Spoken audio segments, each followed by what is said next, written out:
This Photography News podcast is sponsored by MPB.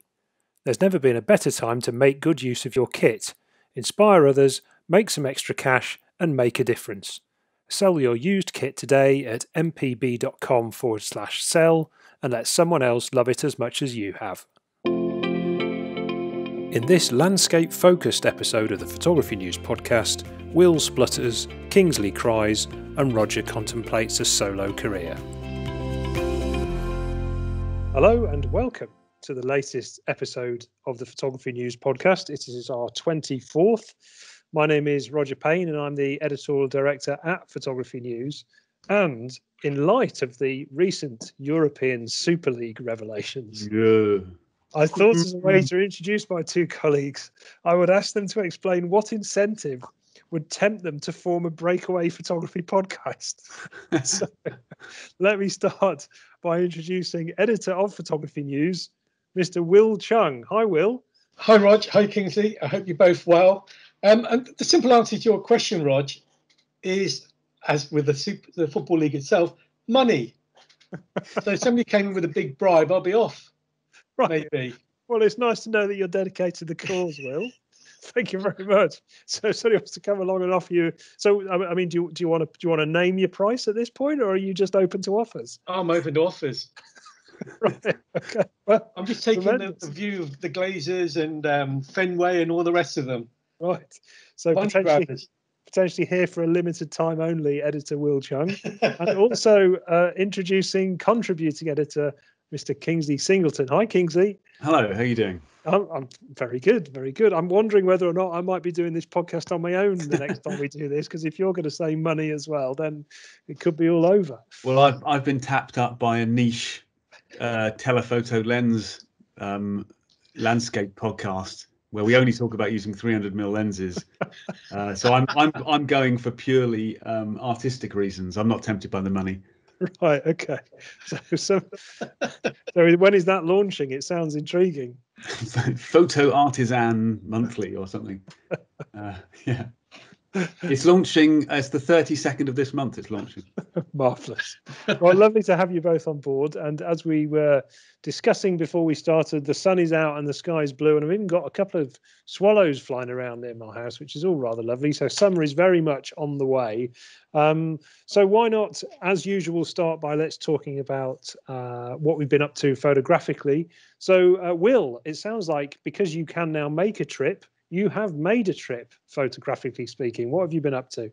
Indeed. Over the weekend, actually, it was the sun was shining and we thought we'd go do some pictures. This is my partner, Annie, and I.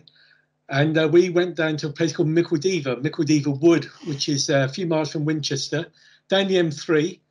And we went there because we thought, well, there might be bluebells out. And we thought, well, we actually want to do them properly, but at the right time of day. So we thought we'd do a recce because neither of us know this place.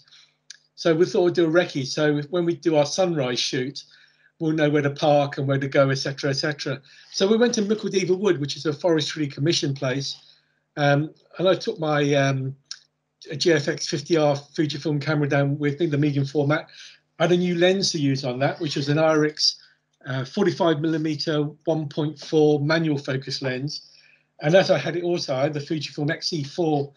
So I had that in a backpack too. And it was a rather splendid day, an hour's drive, the sun shone, got some pictures, lots of trees, a bit of deliberate camera movement. And it's all good. I really enjoyed being out. Actually, because I haven't done a photo shoot for, well, like everybody else, for many months. And I came back exhausted, even after a couple of hours walking around the wood. So the question is, were there any bluebells? There were some bluebells. I mean, we knew this quite early in terms of bluebell season, we thought, with the cold weather. And we, like I said, I just wanted to recce the place. And there were some, so we did some close-ups and everything else like that. But there wasn't a carpet. It wasn't a profusion of them. So we were aiming to go back in a couple of weeks at sunrise. And hopefully all the bluebells are still there waiting for us. That'd be wonderful. So I have got a bluebell forest not far from me, or a wood rather than a forest not far from me. And as yet, there's no signs of anything. So it's and I looked back on my Instagram from last year to discover that I'd actually got some shots in that very place in mid-April, April the 20th last year. So it seems that obviously there's a bit of a delay in the bluebells coming out. So maybe that's. What about you, Kingsley? Are you chasing bluebells at all? Have you seen any anywhere? Well, yeah, actually, sort of remarkably similar to what Will was saying. I've been just mainly doing scouting for kind of for sort of bluebell woods and kind of things locally. So kind of racking up a few hundred miles, just going up and down lanes and trying to find. But also, I mean, I had my my COVID vaccination. So and one of the benefits of that is I've now managed to download photo pills and the photographer's ephemeris directly into my brain, and I can work out where the sun is coming up and going down and stuff like that. It's brilliant, and talk to Bill Gates and all that stuff. So yeah, basically just like a lot of planning, kind of wanting to because I think one of the things is, you know, if you're after like a dawn shoot, like Will was saying, you don't have a whole lot of time to kind of get there and wander around and also the thing with bluebell woods is that you don't want to wander around too much because you want to try and preserve them and stay off them, and one of the things I think that irks a lot of photographers is kind of going to these places and just seeing how people have kind of like trampled and trundled all the way through them, and kind of wrecked the scene for everyone else. I mean, I do know where there are some coming up locally, and I'm almost keeping it to myself because you sort of think like if the word gets out, it's just going to be kind of beset by kind of families sort of going in there and taking selfies and stuff with this lovely blue carpet. And Kingsley, you were saying earlier that as well as your largely non-photographic couple of weeks since we last spoke, you have been spending a bit trying to acquire some new kit, have you not?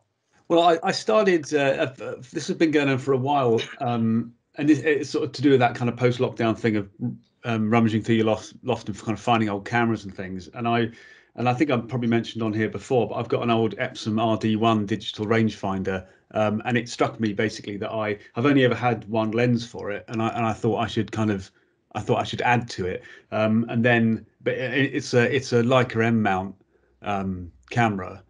So I went on eBay and then closed eBay and cried for a bit and decided I couldn't really afford anything, because the thing is also that the camera actually has because it's a rangefinder, it has a sort of a little preview window, which you can switch between 50mm, 28mm and 35mm on the top. And some of the lenses I was looking at, like there was a 90mm, I thought, oh, that'd be pretty good, like a 90mm f4. But then I thought, like, well, how am I going to frame that? It's going to be really difficult actually to kind of to work out kind of what the framing is going to be if there's absolutely no preview on it. So, but I think it's a watch this space kind of thing, and also I guess with kind of things opening up again, it's kind of reminded me that I might be able to go and sort of wander around some photo fairs and actually maybe do a bit of haggling and pick up something there and try it out, rather than just haunting eBay like I normally do. Because presumably you're not totally limited just to Leica glass, though, are you? I mean, there are other options if we've got a Leica M mount, right? Yeah. I think, I mean, Will be your expert here, but I think there are sort of lots of people that have made M mount lenses over the years. Well, they still do, of course, and your idea of the photographic fair is certainly a good one, actually, because you can pick up all sorts of bargains, and you can also pick up one of those little viewfinders that you slide into your hot shoe to perform that function that you want it to do, which is get a view of a 90mm lens. But I do wonder though, Kingsley, why are you doing this? I mean, are you seriously going to use the Epson camera once you've got a lens for it, or is it just for is it gas, gear addiction syndrome? Oh, there's a portion of gas for sure, but I think that I just one of those cameras that I've always liked using, and it's actually it's a really odd little. I don't know how many people have seen them or used them, but it's a really kind of odd little camera. Although it, like, style wise, basically it reminds me very much of like an X Pro 3. Because you've got those kind of dials all over the top, and although it has this wonderful little window with these needles in it that show you how many shots you've got left, and they tick round. I mean, it's lovely. It's a lovely thing to use. It's only like 6 megapixels, but I take it on kind of city breaks and stuff. So obviously I haven't used it anytime recently, but it's a nice thing to have. And again, it's like one of those cameras, like it just looks like an old film camera, so no one really, no one's going to be bothering you too much. Well, we look forward to hearing how you get on with that, Kingsley. If anybody's got some old Leica glass that they want to shift, then maybe Kingsley could be your man. From my own perspective, I mean, it doesn't seem to have been very long since we last recorded a podcast. So my photographic exploits are nothing like as far-reaching as Will's. Bearing in mind we talked about macro photography and close-up photography the last time round. I've spent a little bit of time just with my newly purchased XE4 and 27mm lens, just on its closest focusing distance, and just wandering around and seeing what I could photograph. And actually, the more you do it, the more you realise you can actually photograph. And because my dog walk tends to be very, very similar every day, largely over the same area, it does actually breathe new life into a location, because rather than looking at everything on a large scale, you start looking at everything on a much smaller scale. So it opens up some interesting photographic opportunities. So yeah, thoroughly enjoyed that. And just a question for you, Roger. I mean, how are you getting on with the XE4? You know, the lens aside. I mean, are you enjoying using the camera? Very much so. I think I'm much as I hesitate to agree with Kingsley, I'm going to agree with Kingsley in the fact that I bought it with the little thumb rest on it and the metal grip on it as well. And I think that does make a significant difference to how it handles. It handles really quite nicely with those two things on. And I have used it with the 18-135 on it, which and it feels perfectly balanced like that. But I think, as I mentioned on the previous podcast, the main thing for me is just the fact that it's all so quick. After having gone from, I'm sort of 2 or 3 generations back with the X100S, my previous camera, and everything just is so much snappier. It really does show how much the camera technology has moved on in such a relatively short period of time. So yeah, thoroughly enjoying it.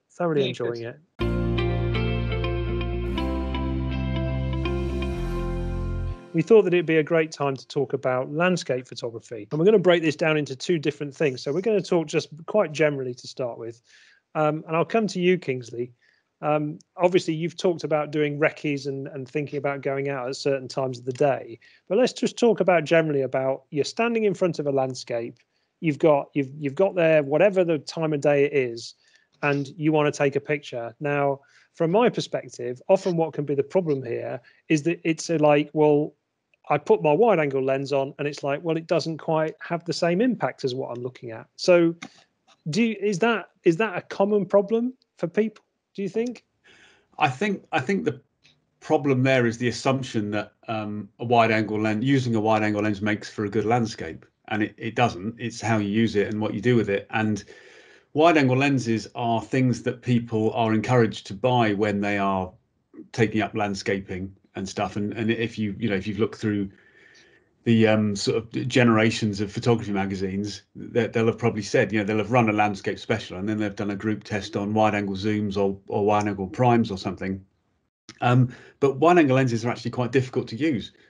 In reality, to get a good picture with a wide angle lens, you have to be pretty proficient with it, and you've got to be very close to the thing that you're photographing, unless you just want a load of nothing, and there is a space for that, sort of literally.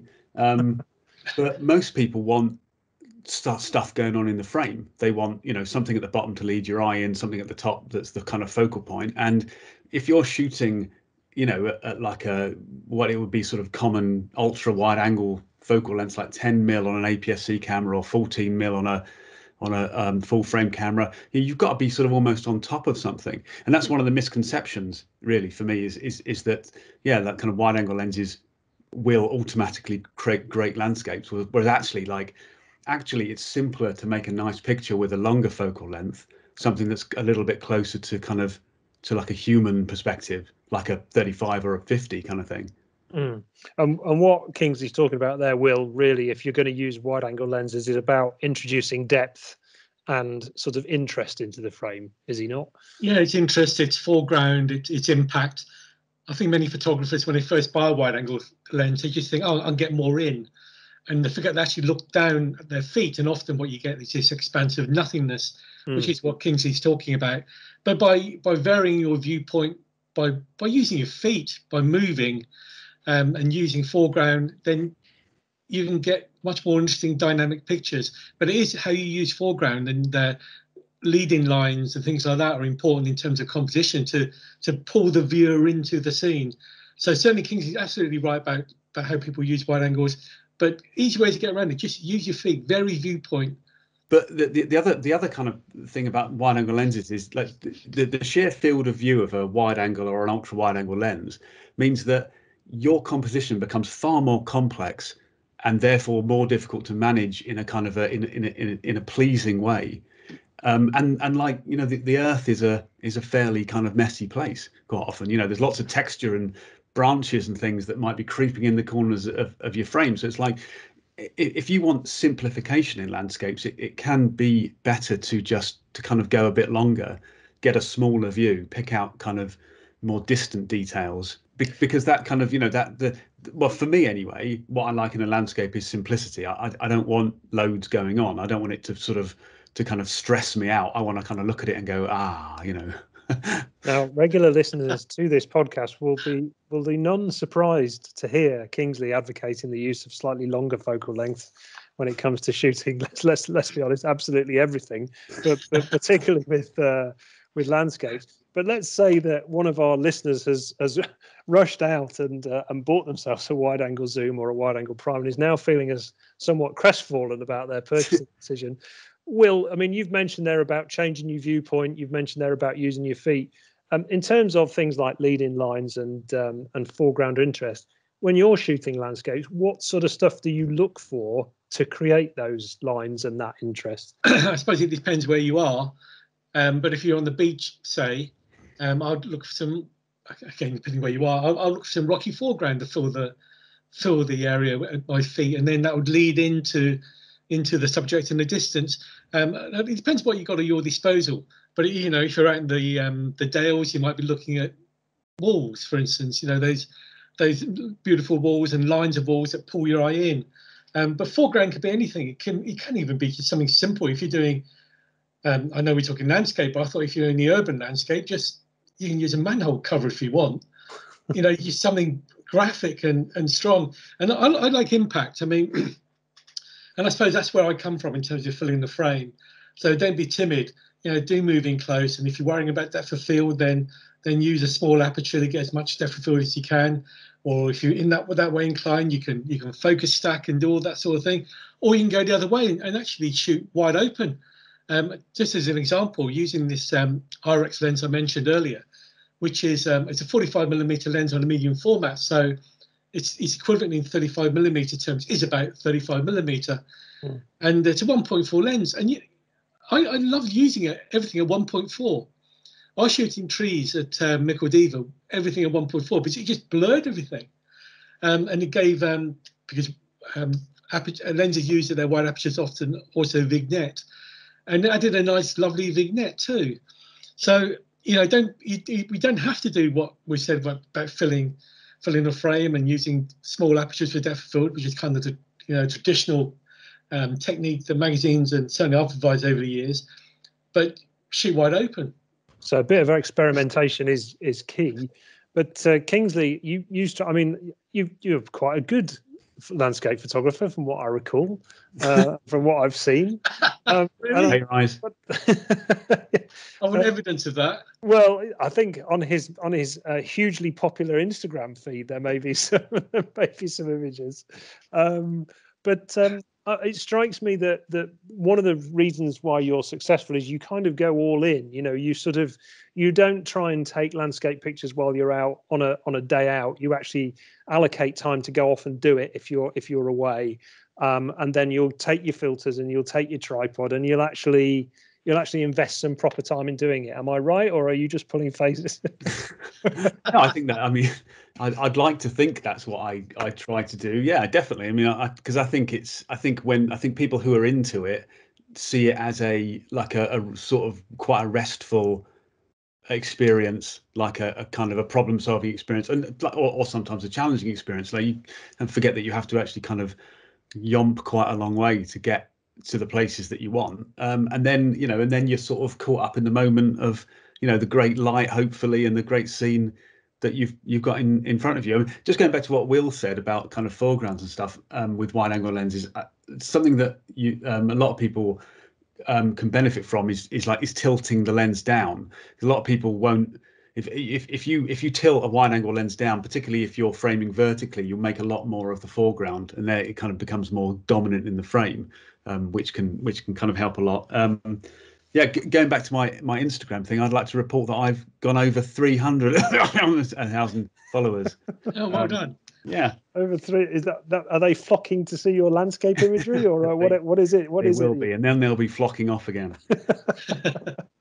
But yeah, I think the other thing about landscaping, which we probably said before, is that it shouldn't. I don't think it should simply be about the picture taking. I know, which sounds sort of a bit counterintuitive, but like it's just as much about enjoying being out there and experiencing those situations. And the dawn is a magnificent thing, isn't it? And the kind of the things you see at dawn are amazing. The mist you see, and the kind of, if you're lucky enough to get up high into the hills or the mountains and see like a cloud inversion or something like that, that's the kind of stuff that can really stay with you. And sometimes you'd be quite right to just watch it. Maybe you don't need to take a picture of it, but it's definitely that kind of whole process of being there as well as the photography. Just listening to you, Kingsley, I do have respect for what you do and how you do it, and also people who do this sort of thing and yomp around the countryside with their kit. But it takes me back though to the reader many years ago when I was interviewing him, and he talked about his landscapes, and I thought they were really good, so that's why I picked up the phone and interviewed him. And what he said he specialised in were what he called Cavalier Landscapes. I thought, what? Not roundhead landscapes. Well, no.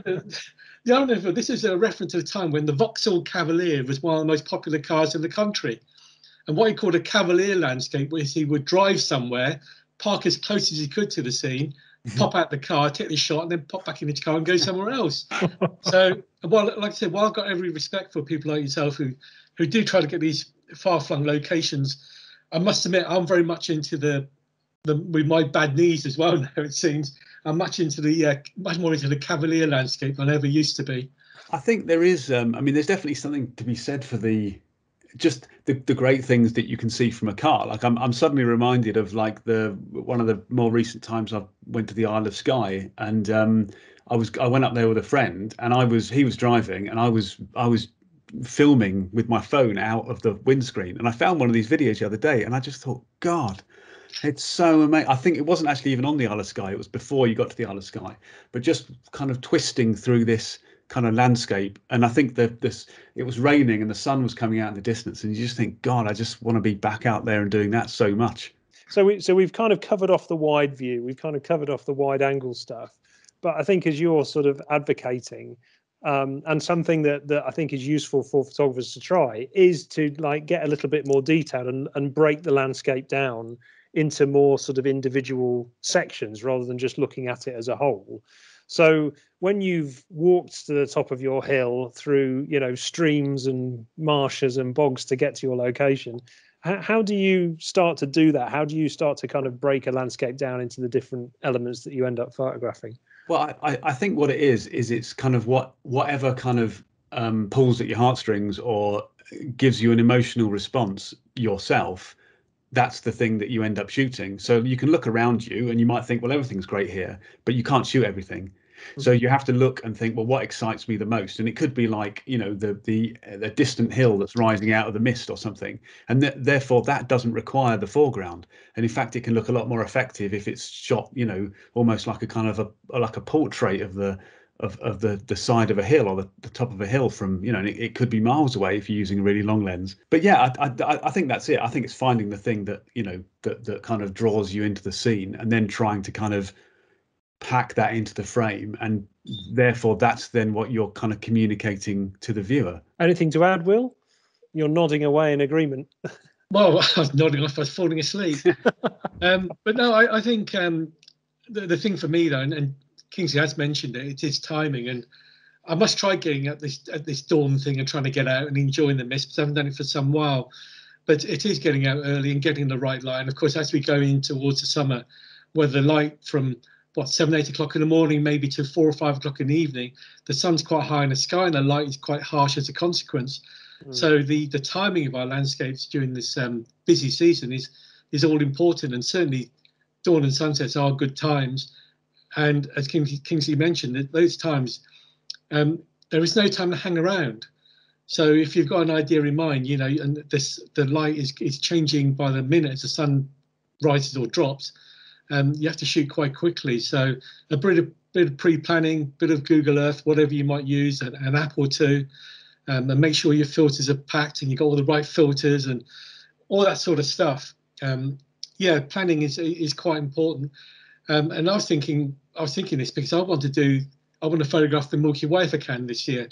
You know, I've never done it. I've always had a keen interest in astronomy, but I've never photographed the Milky Way. I've seen it, but I've never taken any pictures of it. And I was thinking, you know, in the next couple of months, I'm going to try and do that. But I'd imagine turning up on the south coast on a beach somewhere, there'll be all these photographers out there with their head torches and everything else getting in each other's way. But despite that, that's what I'm going for, and that's a way of scenic photography, and it's very different too.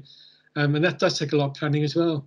Yeah, because that's one of the odd things about shooting the Milky Way, if I'm remembering it rightly, is that it's most visible in the summer months, because that's the point at which the Earth has kind of rotated towards it, or if that's the way around.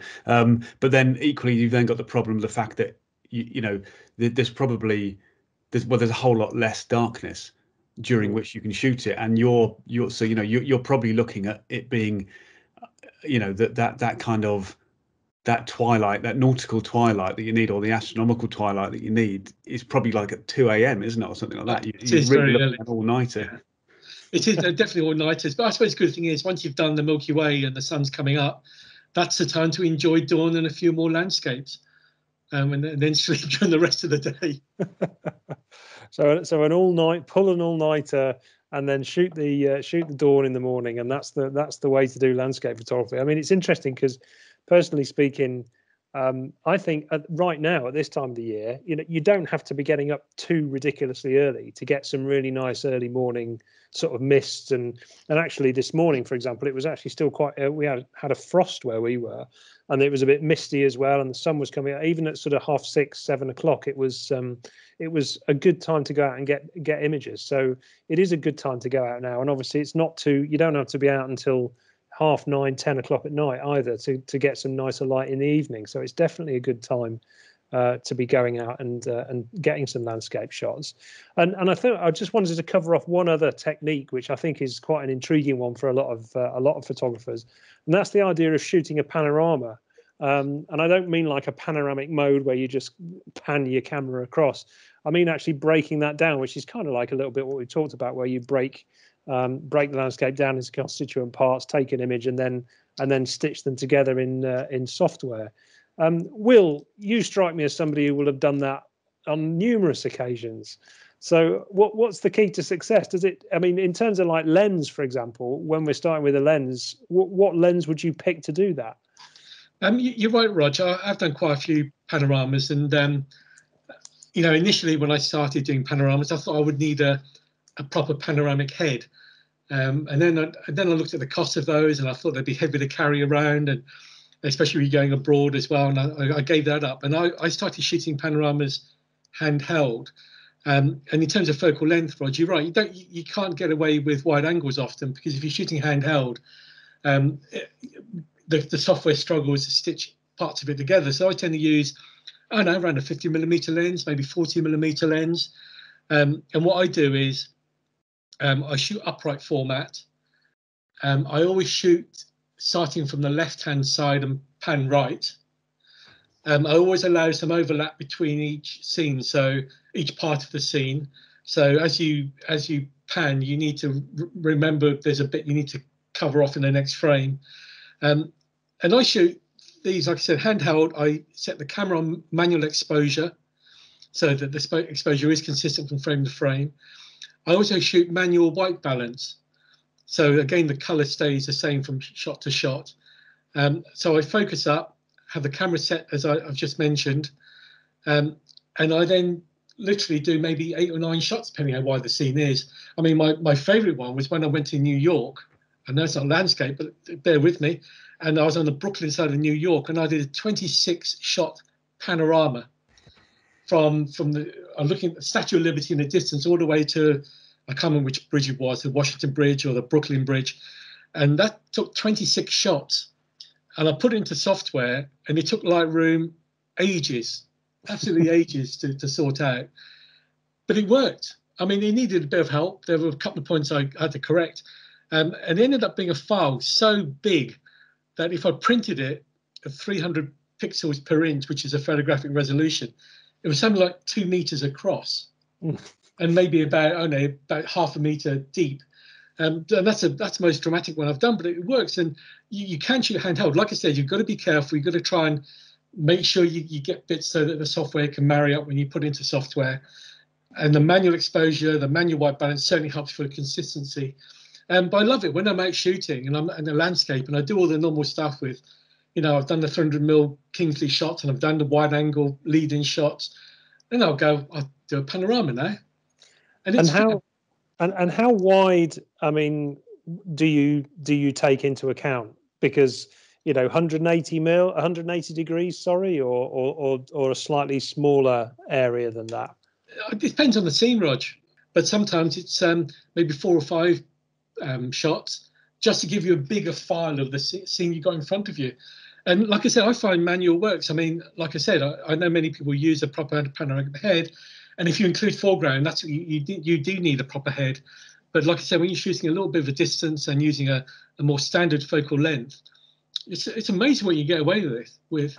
And I mean, you might have to crop a bit top and bottom and things like that, but it works in the landscape. Also works, like I said, in the urban landscape too. And I remember doing a wonderful one in Paris from the top of the Notre Dame. This is obviously pre its destruction by fire. Mm-hmm. And I did like a 15 shot of the Paris skyline. Fantastic. It works really well. And you do get the issues like, if there is movement, there can be, it might be somebody walking in your scene, for instance, from one part to the other, or a car, if it's an urban landscape. And of course, that car or that person can appear in several shots. But hey, that's what Photoshop's for, isn't it? The cloning tool. So, Kingsley, you've been noticeably quiet. Is this because you've never done this, or is this because you've done it before and you're just agreeing with everything Will is saying to keep the theme of the podcast so far? No, I'm going to completely disagree with everything Will. So you put it on a tripod. No, I would, yeah. No, I would kind of. No, I'm sort of similar in that, like, I think for me, the sort of setting up panoramic heads and stuff can be quite a fiddly business, and it's about the most sort of exacting results when you're doing that. And like Will said about, if you've got a complex foreground, you have to use one, because otherwise you get these things called parallax errors, where it's literally impossible for the software to stitch something together, and it will throw up an error or something.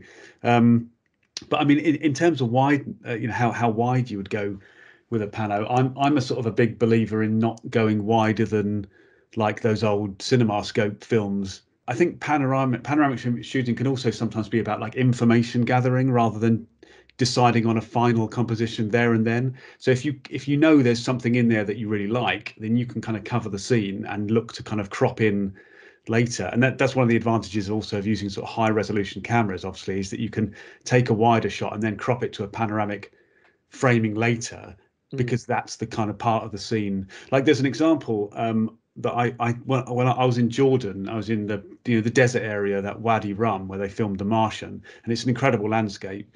And I really wanted to take a picture, like a panoramic image of the hills in the distance. But all I'd left camp with was this 20mm lens. So I just thought, well, I'll just shoot it and I'll know that I can crop it later. And that's what I did, because it was on my D850, I think. So it's like 45 megapixel. By the time you crop into the top part of the image, you've still got, a pretty big file.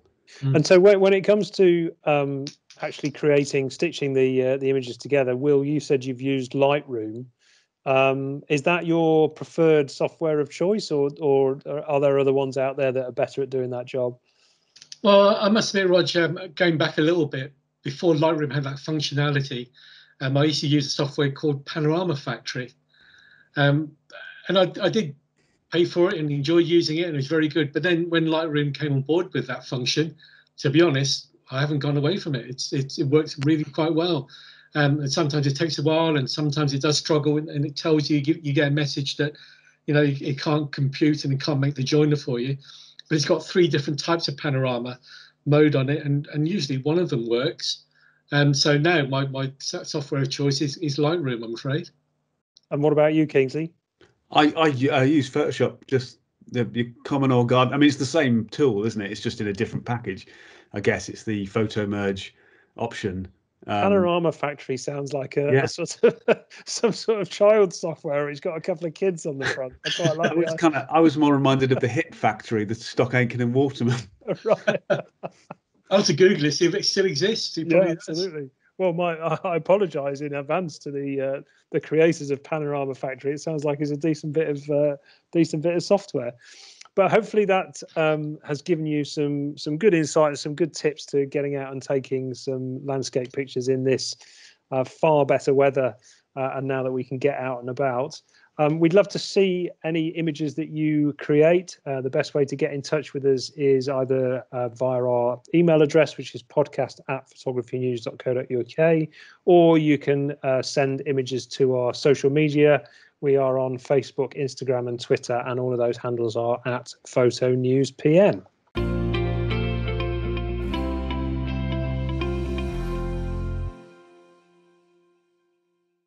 This Photography News podcast is sponsored by MPB. Use their free online valuation tool to instantly find out exactly how much your gear is worth. Get super fast payments straight into your bank account, and if you change your mind at any point up until you get paid, they'll ship it back for free. Time to answer some reader questions. All these readers have got in touch with us using the email address podcast@photographynews.co.uk. So if you've got a question that you'd like our team to answer, then please do send them in. We love to hear from you. The first one is we're going to hand over to our friends at MPB, who very kindly support this podcast. And it comes from a chap called Clive Parker in Herefordshire, when I can say it. And he says, for years, I owned a Sigma 18 to 200mm f3.5 to 6.3 DC Macro OS HSM. Blimey, that's a massive lens name. I should have just said he's got a Sigma 18 to 200, shouldn't I? On my Canon EOS 7D, and took lots of nice close-up photos. But having listened to your recent podcast, I'd like to buy a proper macro lens. What's my Sigma lens worth to trade in, and what used options should I consider? So we're going to hand this over to Ian at MPB, and here's the answer he came up with. Well, thank you for your question, Clive. Starting with your Sigma lens, I would say in excellent condition, which is about the middle rating, I would say, from our rating scale. I would say we would probably offer around about £100 for that lens. Obviously, if the condition is better than excellent, if it's in light new condition, we will offer a little bit more, and obviously we will offer a little bit less if the lens is in good or well used condition. So going on to the lens that you'd replace it with, I've opted for 3 lenses from Canon as opposed to a third party.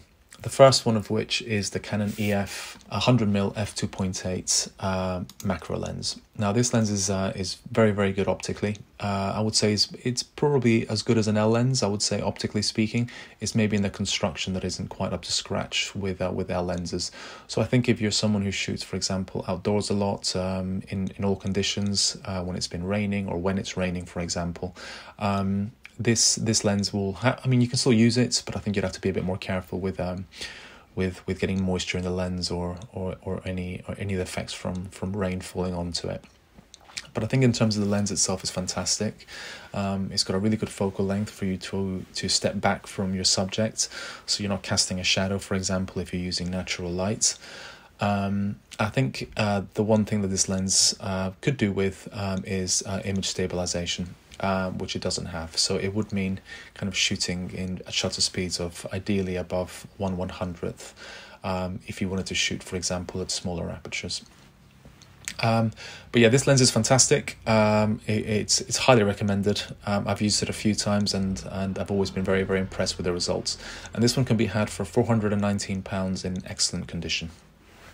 Second on the list is probably my pick, I would say, in terms of the lens, but maybe my needs are a little bit kind of different to yours.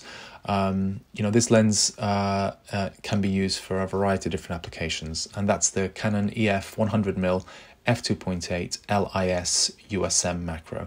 So a very similar lens to the previous lens, except that this one's an L lens, so it has kind of professional level construction. It's a lot more robust and is obviously weather sealed, but more importantly, it has IS, so it's an image stabilized lens. So that will allow you to kind of get at least 3 stops of help towards stabilizing your images if you're shooting at slower shutter speeds. I've used this lens many times, and it's easily one of my favorites. It's incredibly sharp, incredibly easy to use, and it also works great for other types of photography. If you're interested in doing portraiture, or even if you want an option of having a slightly longer lens for all-purpose photography, it's one that can happily live in your kit bag. It's a little bit more expensive due to the construction and the image stabilization, but this one can be had for £709 in excellent condition. So that's the Canon EF 100mm f2.8 LIS USM Macro. And finally, in a very similar way to the one we just mentioned, the 100mm, this is the 180. So this is the Canon EF 180mm f3.5L USM Macro. This one doesn't have image stabilization, so I think it's one of those lenses that I think you might need a tripod kind of a little bit more often than the other ones. But this one allows you to really step back if you're shooting subjects that, for example, you really don't want to disturb, or if you prefer to shoot natural light where you don't want to cast a shadow on your subject. Obviously, the shorter the focal length, the closer you have to get to your subject to get that kind of macro capability. With this one, you don't have to get as close. So if that's important to you, or if the subject matter is something you don't want to disturb, the 180mm focal range is fantastic for that.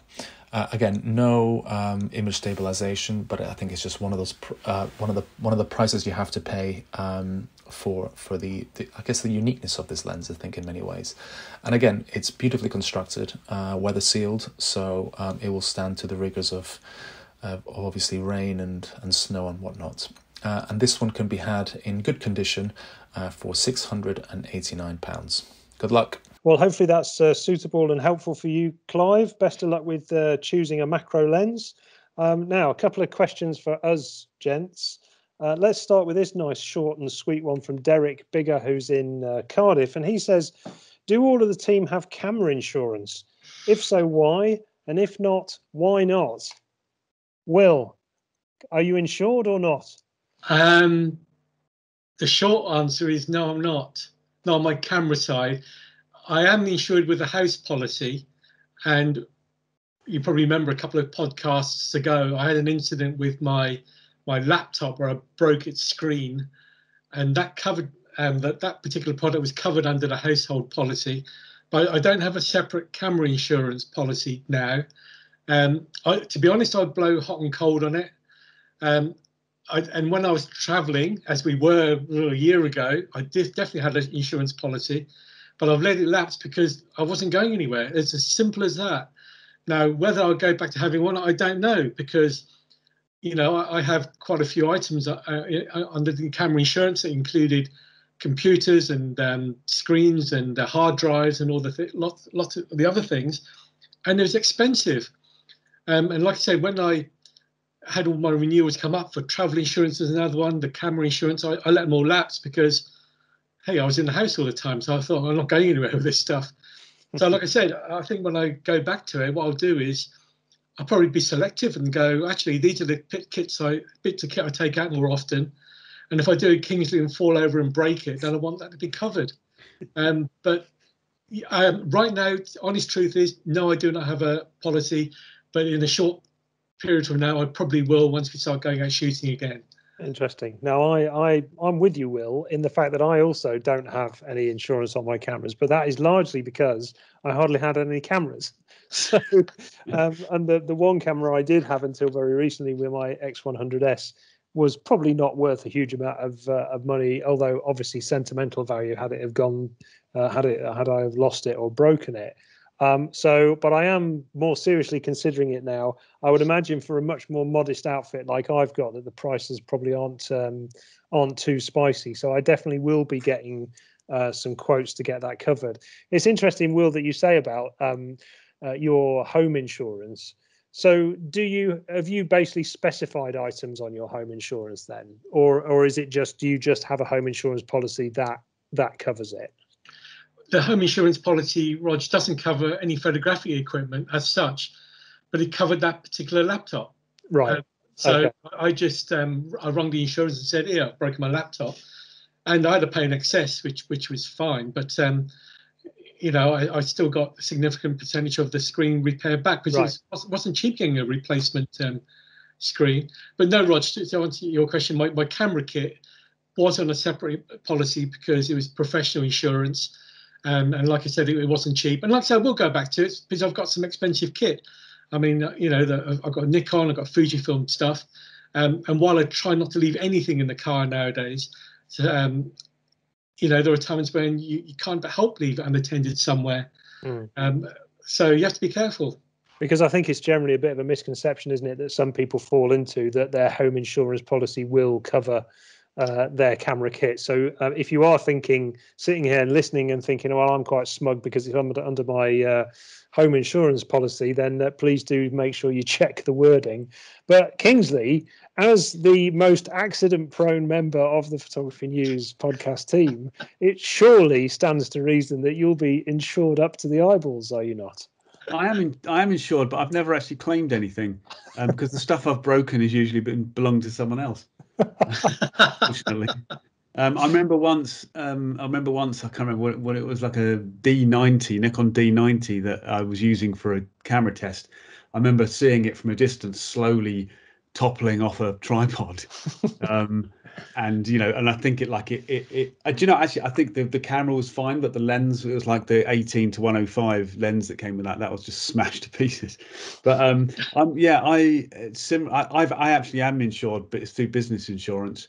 But I would echo what you said, Rog, insofar as checking the policy, and even phoning up and talking to the people who run the insurance, and making it known if you have any particular items that are over a certain amount of money, because I mean, insurance companies are there to make money out of you, really, and they will probably charge you slightly extra, but it's better than finding out that your £3,000 camera is only insured up to £500 because it's a single item. So those are the funny little kind of things in policies that tend to kind of trip people up, aren't they? They are indeed. So there you go, Derek. I think that's a pretty comprehensive answer for you there. It sounds like it makes a lot of sense to have camera insurance. I think Will's plan was very sensible. Don't have it if you don't really need it. But now that we're all hopefully going to get out a lot more, I think that does mean a bit of a green light to get some insurance quotes. Have a little shop around, see what the best deals are you can get. So now let's move on to this last question. And Will, you're in the firing line here, I'm afraid. It comes from Matt P on email, and he says, "I'd like to take issue with Will Chung!" ! He labelled wouldn't we all? He labelled the GFX 100S a fantastic camera because it had 100 megapixels. But surely it's more about what's behind the camera that counts. Can he explain his fascination with megapixel counts being the be-all and end-all? Go on, Will, defend yourself. That's an interesting email, Rod. Thanks for that curveball you've thrown me. The thing about it, I stand by that because it is a fantastic bit of kit. You're paying $5,500 for a body which has got 102 megapixels in it. And I'm not one who says the megapixel count is a be-all and end-all, because, I shoot film pinhole cameras, and the megapixel count of that is not much at all. And it is all about the pictures. But the analogy I'll use, though, is the one, let's say people who've got interest in cars. Now, I have no interest in cars. So the other day I was going around the M25 doing 70 miles an hour, and I was legal. I was in the outside lane. I was overtaking a car, and before I knew it, this car was right up behind me. I saw it as a speck in the distance 1 second. Next minute, it's right behind me. It was a Lamborghini. It must have been, I don't know, 3 figures, random M25. And I pulled out of the way and he overtook me. But, I don't have a thing with people with fascination for high-powered cars, which you can break the speed limit on in this country. If people want to drive a Ferrari or an MGB GT, whatever it is, fine. So, yes, I'm interested in megapixels and I do need them sometimes. I do make A2 prints, but it is absolutely true. And Matt is right that you can get great stuff from lower megapixels. And the example I used again is there's this picture behind me. It was shot on I think an 8 megapixel camera. It's blown up to A1. It was fine, no problem at all. So it's fine. I don't care if people have a go at me, but I am fascinated by megapixels. I do like the idea of megapixels, but they're not the be all and end all. And Matt is absolutely right. It's just the person behind the camera, Rog. Yeah, Guys, what do you think? I mean, I was going to say, bonkers out megapixels or what? Well, on a separate note, Will, thanks for moving over because I was in a bit of a rush and needed to get somewhere to shoot a landscape. But I wondered who it was pottering along in that outside lane. Kingsley, with your 6-megapixel Epson camera, presumably you completely agree with what Matt's saying about it's got nothing to do with the amount of pixels you've got. I think though that with that Epson, it's a bit like it's a fun thing. Like if I was doing anything serious, I'd want the most resolution I could get up to a point, I suppose. I think like I know Will referenced the 100 megapixel resolution of that camera, but obviously there are other things about that sensor which make it an amazing thing. It's the size of the sensor and the kind of the low light performance and all that kind of thing as well. So it's like, I mean, one thing I'd say about like resolution is that if Matt does kind of get a higher resolution camera, we don't know what he's got, but it's like sometimes you find it's difficult to go back because you get very used to being able to crop into things and and also just kind of zooming in and looking at details and stuff like that, which when you then put like a 12 megapixel or even an 18 or 20 megapixel file onto the computer, and you suddenly realize you reach the end of that potential kind of quite quickly compared to these high resolution full frame sensors that have kind of become, I mean, I wouldn't say they're run of the mill, but like there are a lot of them about now, aren't they? They're quite kind of, they're quite well established. They're no longer kind of particularly eyebrow raising, that it's 45 or 50 or even 60 megapixels, especially when something with 100 comes along and kind of cocks a snoop at them. I think in to kind of support you in a little way, Will, to continue again the theme of our generally supporting each other on this podcast, which is largely unheard of. I think it's more about having more megapixels is just about flexibility, isn't it? I mean, so yes, it is about who's taking the image, but in the same way that if you've got a supercar, you can choose to drive at 150 miles an hour where legal, where you legally can, or you can choose to put it around at 50 miles an hour. And with a 100 megapixel camera, you just have a great deal more flexibility whereby, if you want to crop in on a very small part of that frame, you can still get a decent print out of it because you've got the megapixels to allow you to do that. So it's just about it just broadens your options, I suppose, really, doesn't it? Rather than it being the be all and end all. No, you're absolutely right there, Rog. But the thing is also for me, I mean, I suppose because I've come from the film background like we all have, and it wasn't that long ago I was thinking when 14 megapixels was a number that we were aiming at. And because that was the equivalent then, they thought of a Fujifilm Velvia 50 ISO slide. And now we're up to 102 megapixels. So for me, it's just a wonderful thing that we live in this age where we can, if we want to, shoot these sort of level of pictures. I mean, absolutely staggering. And there was a news story on the BBC website a little while ago, and somebody had photographed, I think it was a Rembrandt at the Rijksmuseum in Amsterdam. And the picture was online.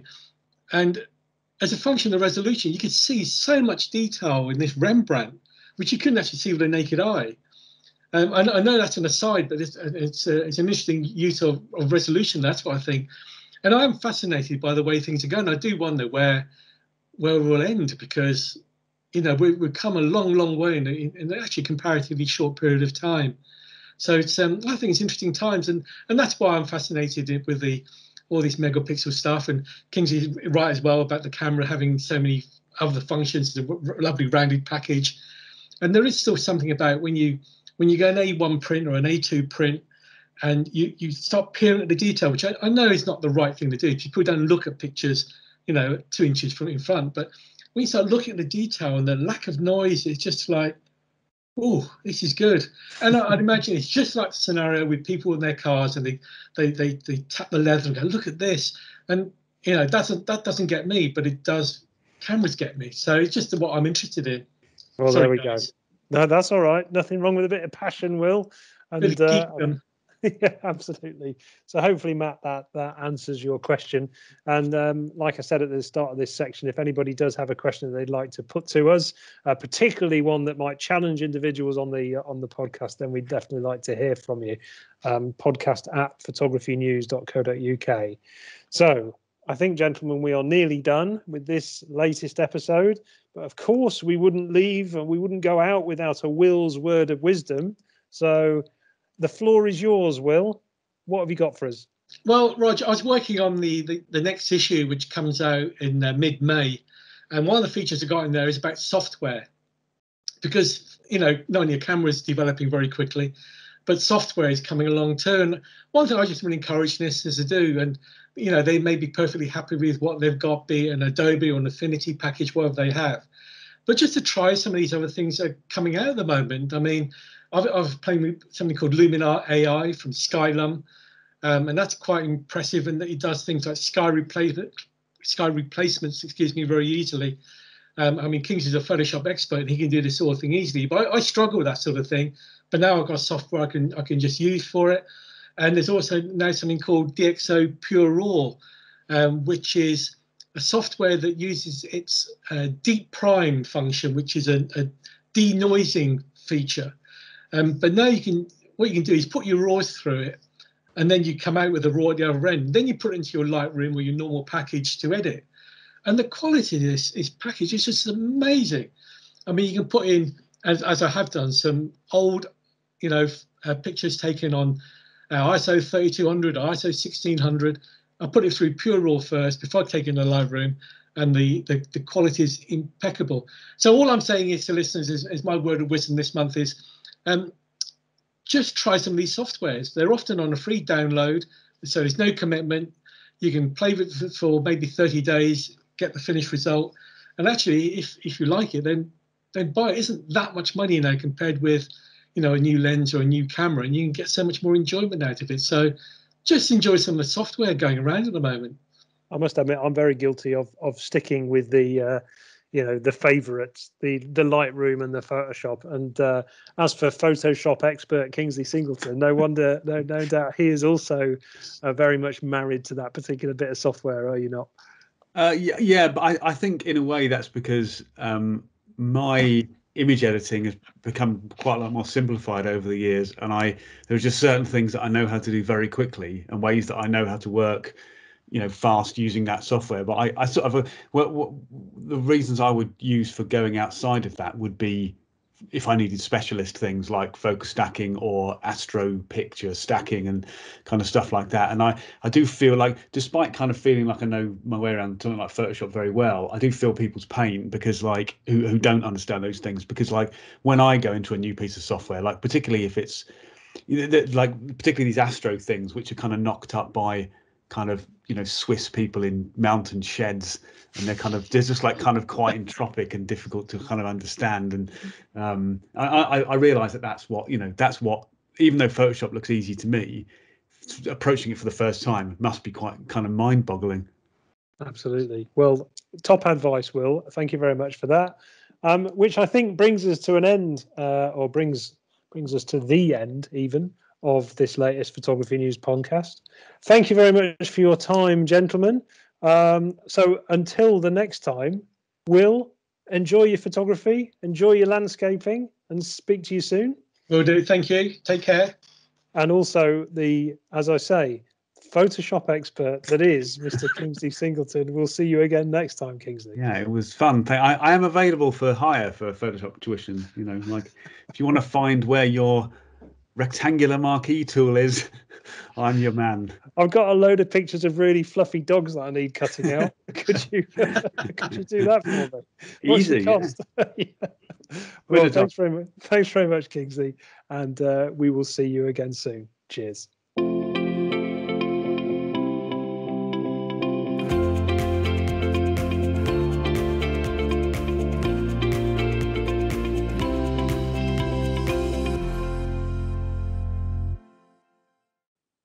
This Photography News podcast is sponsored by MPB. Enjoy contact-free doorstep pickups which are safe, convenient, fully insured and completely free of charge. Plus, with 250,000 customers and 5 stars on Trustpilot, you can trust them and sleep easy.